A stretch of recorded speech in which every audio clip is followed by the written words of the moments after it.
Hi, it is 6:48 p.m. on Friday, March 13th, 2020.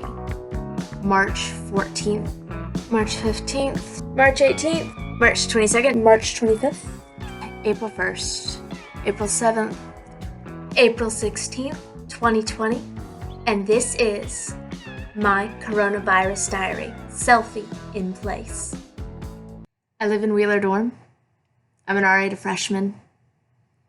They're panicking. The ones that are left were chilling, figuring life out. School went online, yesterday. And I went from 58 residents to 15. 2 days later. Nobody expected Governor Northam to cancel public schools for 2 weeks. My teachers didn't stop to wait for any of us. They just threw everything at us and more. 2 days later. So about 5 minutes ago, their email from President Ravely came out. We're online for the rest of the semester. Cool. I'm gonna pack up a bunch of stuff. I'm gonna go home. 2:01 p.m. on Saturday, March 21st, 2020. I'm going home, and it's a little bittersweet, but at the same time, I'm glad to be back with my family.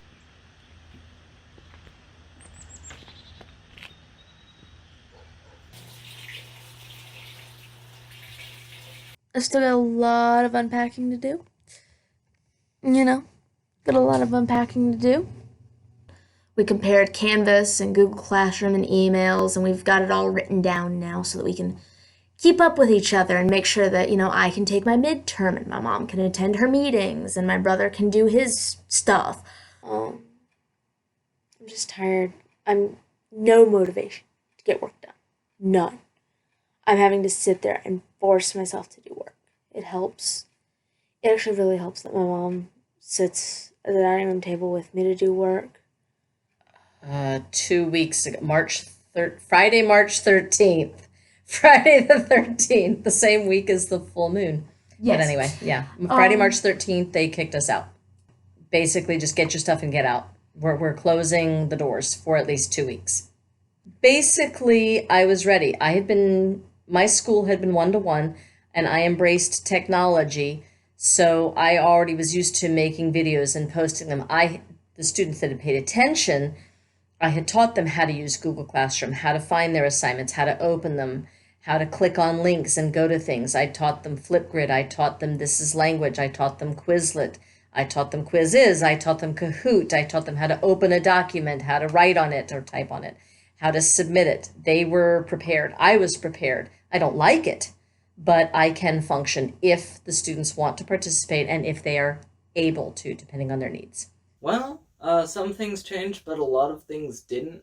So many of my AP teachers, since I'm taking 3 AP classes this year, already did so much through Google Classroom and the different computer things we use that not really a lot changed in how they put up the information. There was just the lack of the classroom interaction.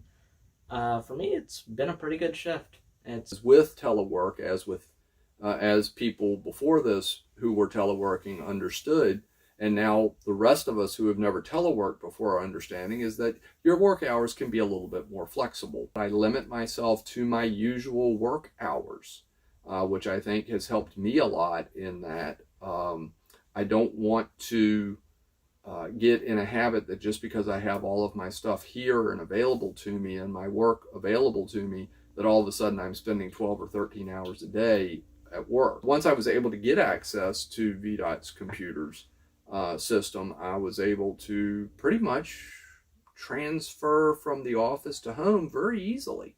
Most of what I do is on the computer, and therefore it has not disrupted me as much as it has disrupted some of my other colleagues.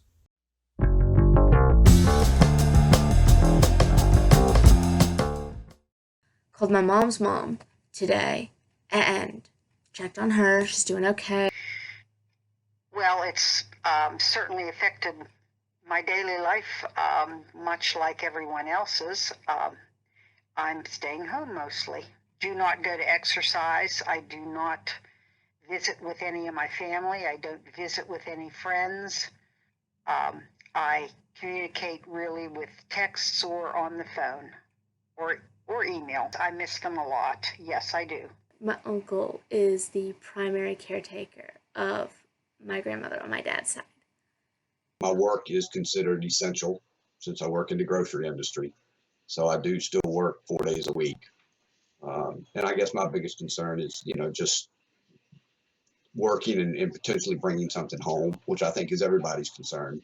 When you're out amongst the public, and some people are, doing what they're asked to do, and others aren't, and so you just kind of hope that you do enough to keep yourself from bringing it into the house.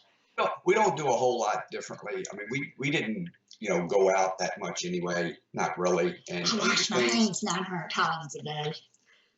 Well, yeah, that's true. And I guess I do, grocery store stuff. When I bring stuff in from the grocery store, I kind of wipe stuff off a little bit more, leave the plastic bags outside. And, If my grandfather gets it, if my dad's dad gets it, we lose him.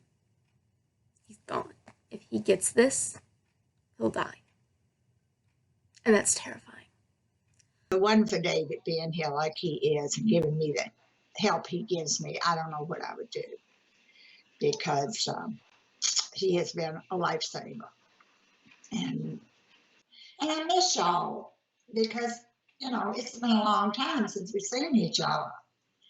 And I just want it to be over with. I want people to get well and be able to return to some sense of normalcy.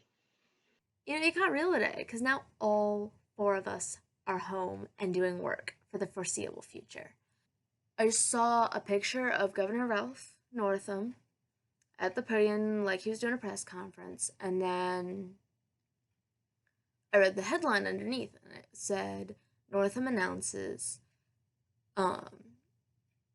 all, like, everybody that was in school would be repeating this grade.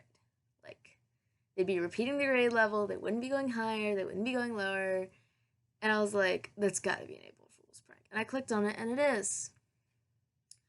But I still got messages from, fellow students going, hey, is this real? And I'm like, did you even click it? It's a prank website. Like, you click it and it's like, haha, April Fools, you got pranked. And I'm like, it's not even remotely funny. Like, I guess it's funny to people that don't live in Virginia anymore, or just don't live in Virginia in general, but not funny. Not funny when I've got a high school senior for a brother and a high school teacher for a mom. I am bummed. I really want to see your brother, our son, graduate from high school. I really want to watch him go across the stage and get his diploma. But I'm not screaming about it. I'm not crying about it. I'm not calling the school board. I'm not demanding anything because, quite honestly, in the long run, I know he's graduating. He's going to get his diploma and he's going to be just fine. I get it is a huge deal. It is a mega deal. I was supposed to get to hand him his diploma myself. It was going to be a super cool thing for me to be able to do, and he was excited about it too. But in the long run, we need to be safe. Personally, I didn't really feel much. Sure, a lot of people were upset. I was a little disappointed, but not really, because graduation is just too much pomp and circumstance for me. So graduation's up in the air, and I've really kind of struggled with transitioning to being home. I've been online since the night of March 11th, and I've been home for 6 weeks, which means I've been online for about 7 or 8 weeks. And it's been hard adjusting because I like the classroom and I like the structure of a class schedule. And, I like my structure and my schedule at school. And it's kind of hard to adjust to it at home. So, thankfully my family's helped me adjust, and they're adjusting in their own ways. The hashtag that's been going around, it's hashtag you are enough. Do your best. If you do not have access to online resources, we've got something to help. If you are completely overwhelmed as a teacher and you're just doing your best, that's enough. If you are completely overwhelmed as a student and you're doing your best, that's enough. I have no problems admitting that I'm an anime freaking weeb introvert gamer. Be more like me. Stay home. Be antisocial. Talk with your friends over social media, Skype. Thankfully, I have two very good children. I have a wife who I love very much, and we've been married for almost 26 years now. We get along very well. And now it's April 29th. And next week, the semester is officially over. And I'm saying goodbye to junior year. And I don't know how senior year is even going to start at this point. I don't think anybody really does. Thank you, all healthcare workers, all essential workers. Thank you for everything you're doing. Thank you for everything you have done. Thank you to Longwood, admin, faculty, staff, everybody for helping us get through all of this. Because we will get through this. We will.